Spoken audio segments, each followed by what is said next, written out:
અમદાવાદના કાલુપુર અને સારંગપુર બ્રિજના રીડેવલપમેન્ટની વાત થઈ રહી હતી। કોર્પોરેશન દ્વારા 4 લેન બ્રિજ બનાવવાની જાહેરાત પણ કરવામાં આવી, પરંતુ હાલ કાલુપુર અને સારંગપુર બ્રિજના રીડેવલપમેન્ટનું કામ ખોરંભે ચડ્યું હોય તેવું જણાઈ રહ્યું છે, કારણ કે બાપુનગરના ધારાસભ્ય દિનેશ કુશવાહાએ 4 લેનને બદલે 6 લેન બ્રિજ બનાવવાની માંગ કરી છે।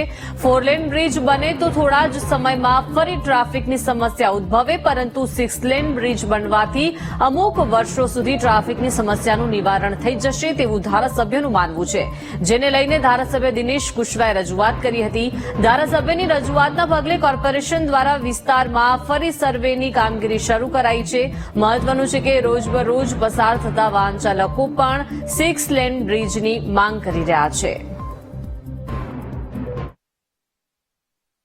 થવું પડે એટલે આમ તો 15 મિનિટ બી થાય, અડધો કલાક બી થાય અને કલાક બી નીકળી જાય।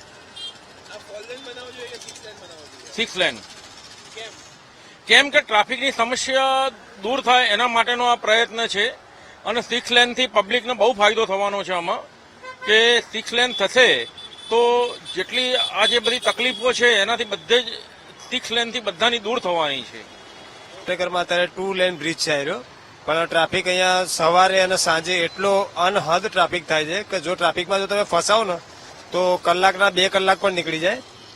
પણ જો આ 6 લેન બ્રિજ બનાવવામાં આવશે તો ટ્રાફિક હળવો થઈ જશે।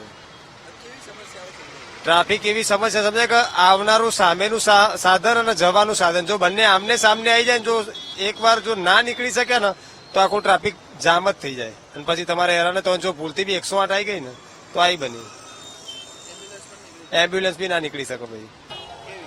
ખૂબ એટલે મારે તો દિવસમાં 5-6 વાર મિર્જાપુર જવાનું હોય છે, એટલો ટ્રાફિક રહે છે કોઈ હદ નહીં। અરે જબરજસ્ત રહી છે, મારા જે ઘેરે સુધી ભીડ હોય છે, લગભગ કલાક, 1.5 કલાક, 2 કલાક બી થાય, અમુક ટાઈમે 3 કલાક બી થાય, કોઈ બસ બંધ પડી હોય છે। પહોળો થવો જોઈએ, 6 લાઈન બનવો જોઈએ।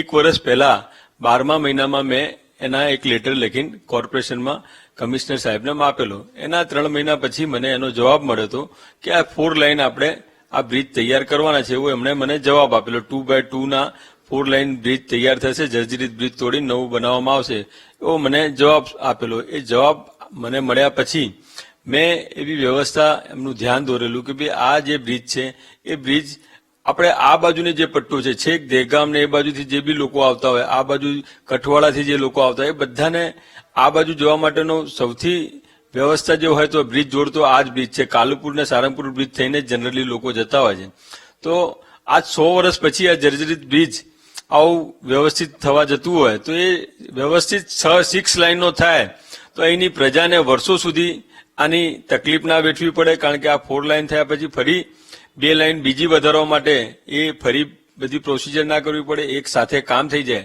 અને પ્રજાને એનો બેનિફિટ થાય, એના માટેની મેં એક રજૂઆત કરી છે।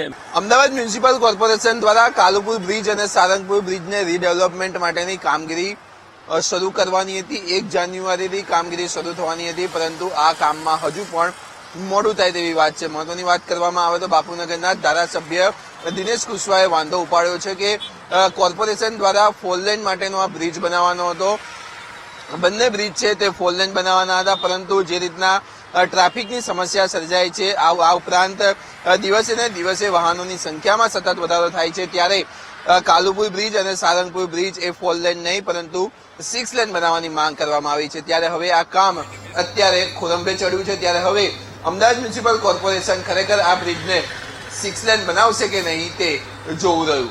કેમેરામેન રાજેશ ગઢવી સાથે પાર્થ જાની, વીટીવી ન્યૂઝ।